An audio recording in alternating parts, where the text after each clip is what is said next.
Hello दोस्तों, तो आप सभी लोगों का यूनिक सेंटर में मोस्ट वेलकम। तो भाई जैसा कि मैंने आपको बता दिया कि जो हमारा माइक्रो इकोनॉमिक्स का जो हम चैप्टर को कवर कर रहे थे, तो उसमें हमने 3 चैप्टर को देख लिया था। और 3 चैप्टर में जो हमारे पार्ट आपका फर्स्ट और सेकंड था, जो कि सेकंड पार्ट में हमने देखा कि जो मार्जिनल यूटिलिटी होती है और जो टोटल यूटिलिटी होती है उनके बीच में क्या रिलेशंस होते हैं, वो हमने डायग्राम के थ्रू सारे देखे थे। ठीक है, अब हम बात करेंगे यहाँ पर, लेकिन सबसे पहले आपके लिए यार इंपॉर्टेंट बात ये है कि हमारा क्या होता है यूनिक इसी सेंटर नाम से व्हाट्सअप चैनल, आप लोग वहाँ से भी क्या होइए ज्वाइन हो जाइए। और डिस्क्रिप्शन में मैंने उसका लिंक क्या कर दिया यहाँ पर प्रोवाइड कर दिया है। ठीक है, अब हम बात करेंगे जो यहाँ पर हमारा जो पार्ट रहेगा थर्ड। हमें देखो इसमें क्या करना है, एक जो आपका टॉपिक रहता है वो क्या रहता है 3 से 4 नंबर का आपका क्वेश्चन रहेगा, वो हमें देखना है। और फिर इसके बाद हमें क्या करना है, एक डेफिनेशंस को कवर करना है। ठीक है, तो पहले अगर हम बात करेंगे यहाँ पर क्या होता है, पहला देखो टॉपिक जो होता है कि लॉ ऑफ डिमिनिश करेगी, law of diminishing marginal utility का मतलब क्या होता है। ठीक है, क्या करूँ मैं, law of diminishing marginal utility का मतलब क्या होता है। ठीक है, ये लॉ क्या कहता है।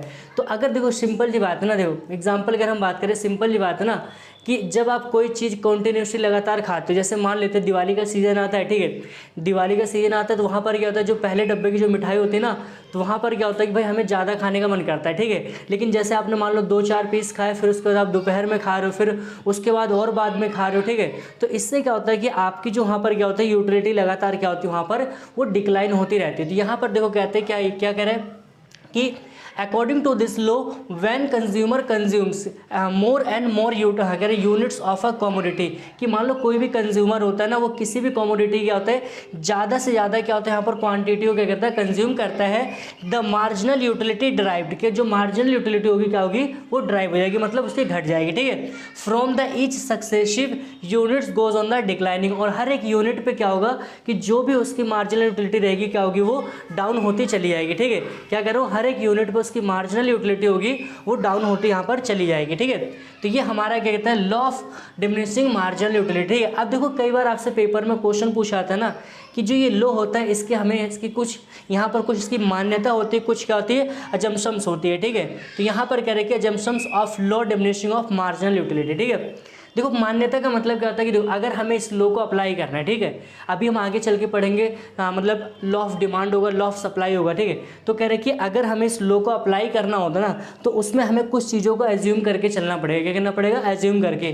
तो इसकी स्पेशली क्या होती है, 2 मान्यता होती है। तो पहली मान्यता देखो यहाँ पर क्या होता है, पहला कह रहा है कि the quantity of the successive units of a goods should remain the same. ठीक है, कि हमेशा याद रखना कि जो भी अगर आप इस लॉ को अप्लाई करना चाहते हो, तो जिस चीज़ का आपका कंज्यूम करना चाहते हो जो क्वांटिटी, तो क्वांटिटी क्या होनी चाहिए, बिल्कुल सेम होनी चाहिए। सेम इन द सेंस कि जैसे मान लेते हैं, ठीक है, आपने क्या हो कि सुबह आपने रसगुल्ले खाए। ठीक है, अब आप सोच रहे हो कि दोपहर में क्या करो, आप वहाँ पर बर्फ़ी खाओगे, तो आपने यहाँ पर क्वांटिटी को चेंज कर दिया। ठीक है, इससे आपका क्या होगा, लॉ अप्लाई नहीं होगा। तो अगर आप कोई जैसे पिज़्ज़ा खा रहे हो, तो अगली यूनिट भी पिज़्ज़ा ही होनी चाहिए, फिर उसकी अगली यूनिट भी पिज़्ज़ा होनी चाहिए।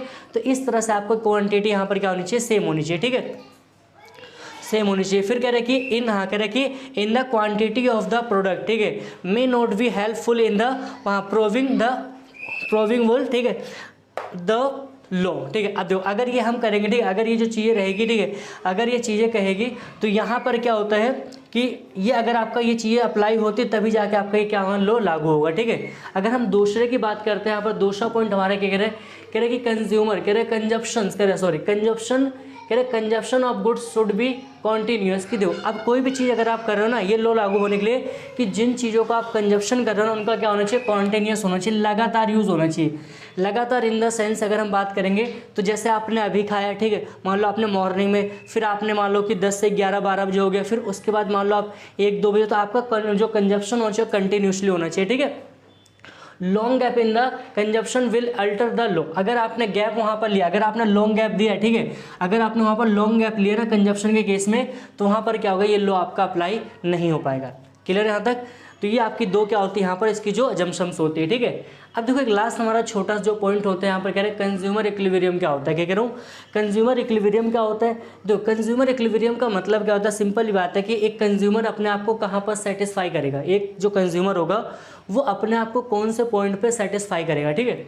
तो यहाँ पर कह रहा है कि it is a situation where a consumer is spending his income in such a way that he is getting maximum satisfaction and has no tendency to change, ठीक। अब यहाँ पर देखो क्या क्या कॉमन उड़ा रहे हैं, कह रहे हैं कि एक सिचुएशन होती है जहाँ पर एक कंज्यूमर क्या करता है, वो स्पेंडिंग करता है, ठीक है, किसको, अपनी इनकम को, ताकि क्या हो, उसको ज़्यादा मतलब गेटिंग द मैक्सिमम, ठीक है, मैक्सिमम सेटिस्फैक्शन उसका मिलना चाहिए। क्या होना है, मैक्सिमम अगर उसको सेटिस्फैक्शन मिल रहा है तो वो दैट पॉइंट विल बी, आपका कह सकते हो कंज्यूमर इक्विलिब्रियम का पॉइंट रहेगा। क्या कह रहा हूँ, वो पॉइंट आपका क्या रहेगा, कंज्यूमर इक्विलिब्रियम पॉइंट का, ठीक है। अब सिंपल सी बात है, लॉजिक लगा लो आप लोग, ठीक है।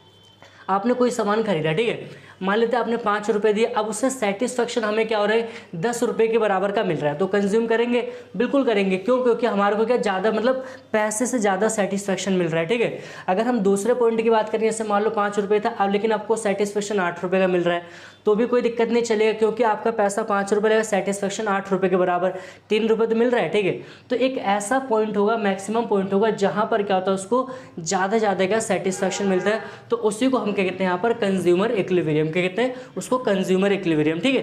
तो ये देखो हमारा पार्ट यहाँ पर क्या होता है, थर्ड होता है। अब इसके बाद जो हमें टॉपिक पढ़ना है कि जो कंज्यूमर इक्विलिब्रियम होता है ना, तो केस ऑफ कंज्यूमर इक्विलिब्रियम का आपका 2 पॉइंट रहेगा, ठीक है। वहाँ पर हम पढ़ेंगे केस ऑन 1 कमोडिटी में, और दूसरा है केस ऑफ 2 कमोडिटी में, ठीक है। तो यार देखो, अगर आपको वीडियो अच्छी लगती है ना, तो वीडियो का लाइक, शेयर और कमेंट करना बिल्कुल भी आप लोग ना भूलिए, और चैनल का ज़्यादा से ज़्यादा आप लोग क्या करें, यहाँ पर सब्सक्राइब करें। तो मिलते हैं नेक्स्ट वीडियो में।